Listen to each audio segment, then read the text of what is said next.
2026년 대한민국 경제의 심장부를 할 수 있는 가장 강력한 부처가 무려 18년 만에 완전히 새롭게 바뀝니다.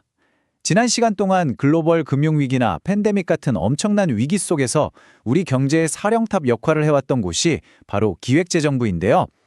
그런데 정부가 왜 하필 바로 지금 이 거대한 컨트롤 타워를 다시 둘로 나누기로 한 걸까요? 자, 그래서 오늘 이 거대한 변화를 제대로 이해하기 위해서요. 먼저 18년 전으로 거슬러 올라가 보고요. 왜 이렇게 막강했던 권력을 나누려고 하는 건지, 그리고 앞으로의 새로운 청사진은 뭔지, 이 모든 변화가 궁극적으로 무엇을 위한 선택인지 차근차근 짚어보겠습니다. 모든 이야기에는 시작점이 있죠. 이번 결정이 왜 그냥 단순한 개편이 아니라 대전환이라고까지 불리는지 그 이유를 알려면 시간을 좀 거슬러 올라가 봐야 합니다. 바로 18년 전으로요. 모든 건 2008년에 시작됐습니다. 그때 말이죠. 정책 기능이랑 예산 기능을 하나로 합치면 훨씬 효율적일 거다. 이런 취지로 재정경제부와 기획예산처가 통합돼서 지금의 기획재정부가 탄생한 거거든요. 그 후로 정말 18년 동안 단일 컨트롤 타워로서 글로벌 금융위기 같은 수많은 파도를 넘어왔죠. 그런데 2026년 바로 그 통합의 시계를 거꾸로 되돌리기로 한 겁니다. 여기서 진짜 근본적인 질문이 생기죠.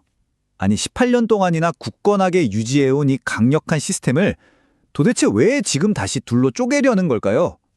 그 답을 찾으려면요. 권력이라는 키워드를 봐야 합니다. 한마디로 하나의 부처에 너무나 막강한 힘이 집중됐다는 비판이 사실 지난 몇 년간 계속해서 나왔거든요. 지금 기획재정부의 힘을 한번 보세요. 크게 세 가지 기둥이 있었어요. 첫째, 나라의 돈주머니를 관리하는 재정. 둘째, 경제의 큰 방향을 정하는 경제정책. 그리고 마지막으로 다른 모든 정부 부처의 예산을 쥐고 있는 예산. 이 어마어마한 핵심 권한 세 개를 한 부처가 다 가지고 있었던 겁니다. 경제를 설계하는 사람과 돈을 배분하는 사람이 같은 사람이다. 이 한 문장이 문제의 핵심을 정말 날카롭게 찌릅니다.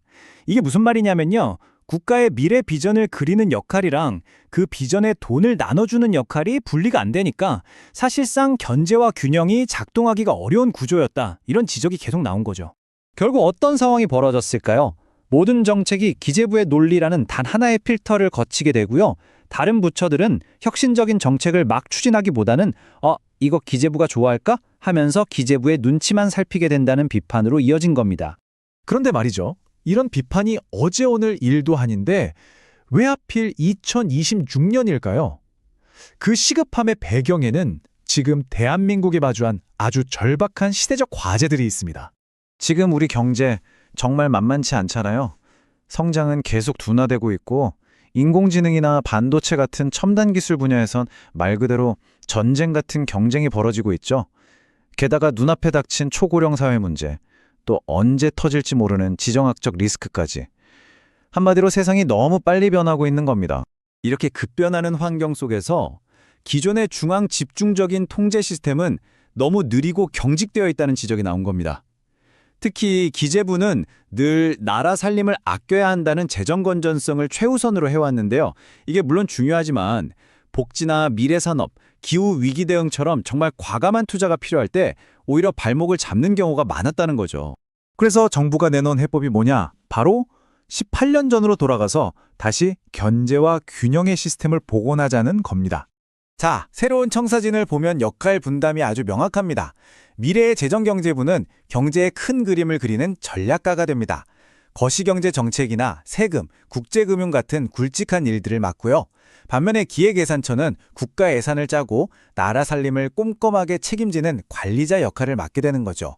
서로 견제하면서도 함께 나아가는 그런 구조를 만들겠다는 겁니다. 자, 그렇다면 이 거대한 조직 개편이 추구하는 궁극적인 목표는 과연 무엇일까요? 바로 예산을 바라보는 관점 자체를 바꾸는 겁니다. 이게 정말 중요한데요. 예산을 단순히 지출을 통제하는 수단으로만 보는 게 아니라 국가의 미래를 설계하는 전략적인 도구로 다시 정의하겠다는 겁니다. 이건 정말 근본적인 철학의 전환이라고 할 수 있어요. 오늘 이야기한 이 모든 복잡한 내용을 딱 한 문장으로 압축할 수 있습니다. 바로 돈을 쥔 사람과 미래를 설계하는 사람을 다시 나누는 선택, 권력을 나누고 더 나아가서 국가 경제를 운영하는 패러다임 자체를 바꾸려는 시도인 셈이죠. 물론 목표는 더 역동적이고 전략적인 경제 시스템을 만드는 거겠죠. 하지만 18년 만에 다시 꺼내든 이 균형이라는 카드가 과연 한국 경제의 명약이 될까요? 아니면 혹시 부처 간의 갈등이나 정책 지연 같은 또 다른 비효율을 낳는 독이 될까요? 그 결과는 이제 2026년 이후에 대한민국이 직접 증명해 나가야 할 겁니다.